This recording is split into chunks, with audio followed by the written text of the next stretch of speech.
Muito antes dos punks declararem guerra ao sistema nos anos 70, dos hippies tirarem a roupa em nome da paz nos anos 60 e até de Jesus dizer é mais fácil passar um camelo pelo buraco de uma agulha do que um rico entrar no reino dos céus, existiram os cínicos. Que não tem nada a ver com o significado da palavra hoje em dia, mas no caso era um grupo de filósofos que parecia qualquer coisa menos um grupo de filósofos. Cínico vem do grego kínicos, que significa igual a um cão, porque eles pareciam um bando de cachorros. O nome foi dado primeiramente como um insulto, mas os cínicos gostaram do termo porque eles achavam cachorros top. E claro, representavam bem a filosofia deles. Assim como os cachorros, eles moravam nas ruas, não tinham bens, não tinham pudores e não se preocupavam nem um pouco com o que os outros pensavam sobre isso. Esse apelido carinhoso pegou especialmente em Diógenes de Sinope, que ficou conhecido como o Cão, porque ele levou a filosofia ao seu extremo, se tornando o verdadeiro arquétipo do cinismo e o filósofo mais trollador da história. Diógenes buscou fazer da sua vida a mais simples possível. Ele morava em um barril e seus únicos bens eram um bastão, uma lamparina e um saco. Ele também tinha uma tigela que usava para beber água, até que um dia viu uma criança bebendo água com as mãos e pensou, tá bom, eu não preciso mais disso aqui, e jogou a tigela fora. Ele fez da pobreza sua virtude e a forma mais direta de protestar contra a sociedade corrupta e consumista da época. Diógenes costumava andar por Atenas com uma lamparina acesa em plena luz do dia. Quando perguntavam o que ele estava fazendo, ele respondia, procurando um homem honesto. De acordo com a sua filosofia, todas as conquistas artificiais da sociedade, status, dinheiro, poder, são incompatíveis com a felicidade, e a moralidade advém do retorno à simplicidade da natureza. As pessoas não deveriam se envergonhar das suas necessidades mais básicas e naturais, nem de fazê-las quando sentissem vontade, comer em público, beber em público, dormir e, bom, todo o resto que vocês devem imaginar. A sua filosofia era vivida no dia a dia e não ensinada nas escolas, já que a virtude revela-se na ação e não na teoria. Ele não tinha nenhum respeito pelos grandiosos filósofos da época e seus questionamentos intelectuais que não se aplicavam à vida em si. Platão foi quem mais sofreu nas mãos de Diógenes, porque ele acreditava que Platão não era digno de carregar o nome do seu próprio mestre, Sócrates, uma vez que tinha perdido completamente a essência dos seus ensinamentos, transformando boa parte da simplicidade socrática em devaneios inúteis que transformavam a filosofia em algo elitista e que nada acrescentava à arte de viver.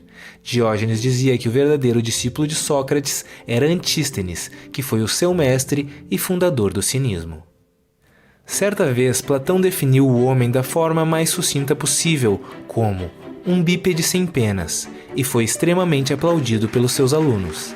Ao ficar sabendo disso, Diógenes depenou uma galinha, entrou no meio de uma das suas aulas e disse, eis aqui o homem de Platão. Depois disso, Platão se viu obrigado a mudar sua definição para um bípede sem penas e de unhas largas. Em outra ocasião, talvez já irritado com Diógenes, Platão o viu lavando alfaces para o almoço e provocou. Se você tivesse cortejado Dionísio, que aliás, vale ressaltar, era um tirano cruel, você não estaria lavando alfaces agora. Ao que Diógenes respondeu, se você lavasse alfaces, não teria que cortejar um tirano. De tanta birra, Platão acabou definindo Diógenes como um Sócrates que enlouqueceu.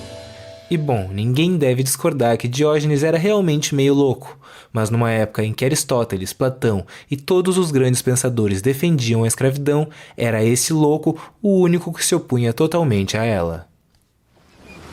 Talvez por ironia do destino, o próprio Diógenes acabou sendo capturado por piratas para ser vendido como escravo, mas isso não o abalou muito. Na viagem até o leilão, os prisioneiros do navio mal recebiam comida para se manterem vivos, e Diógenes chamou os piratas na pura malandragem.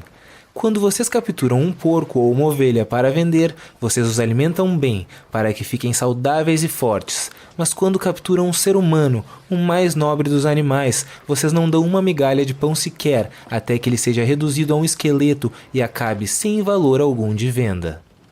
A partir daí, os piratas passaram a alimentar os prisioneiros com fartura. Quando chegou o leilão, perguntaram a Diógenes qual era a sua qualidade, e ele respondeu, governar homens. E logo em seguida apontou para um homem claramente muito rico na audiência e disse, Vendam-me para este homem, ele parece precisar de um mestre. O homem era Xeníades, que apreciou a perspicácia de Diógenes e o comprou. Logo acabou notando a sua enorme sabedoria e confiou tanto a gerência da sua casa quanto a educação dos seus filhos a ele. Diógenes acabou conquistando grande fama na Grécia e teve diversos discípulos, sendo um deles Crates de Tebas, que foi mestre de Zenão, o criador do estoicismo. Tamanha notoriedade atraiu até mesmo Alexandre o Grande, que era simplesmente o homem mais poderoso do mundo. Alexandre foi visitar Diógenes e o encontrou deitado sob o sol. Então chegou mais perto e disse: "Posso te oferecer todas as riquezas, luxos e prazeres do mundo. Diga-me, o que queres?" E Diógenes respondeu: "Quero que você saia da frente do meu sol." Todos os seguidores de Alexandre começaram a zombar de Diógenes até que Alexandre reconheceu: "Se eu não fosse Alexandre Magno, gostaria de ser Diógenes." E Diógenes respondeu: "Se eu não fosse Diógenes, também gostaria de ser Diógenes."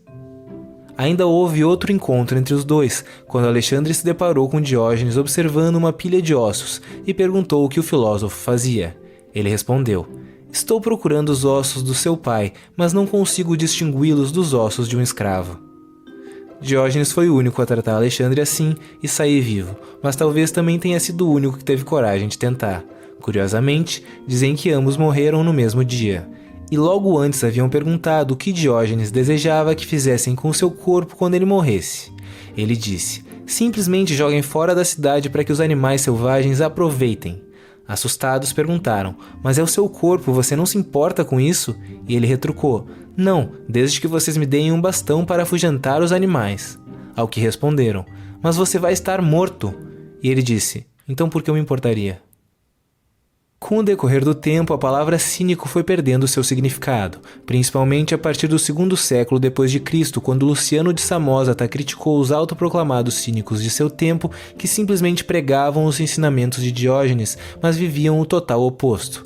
Mais tarde, baseados nos escritos de Luciano, os renascentistas e reformistas passaram a usar a palavra cínico para se referir aos seus rivais, da mesma forma que ela é usada hoje em dia, no Big Brother e etc.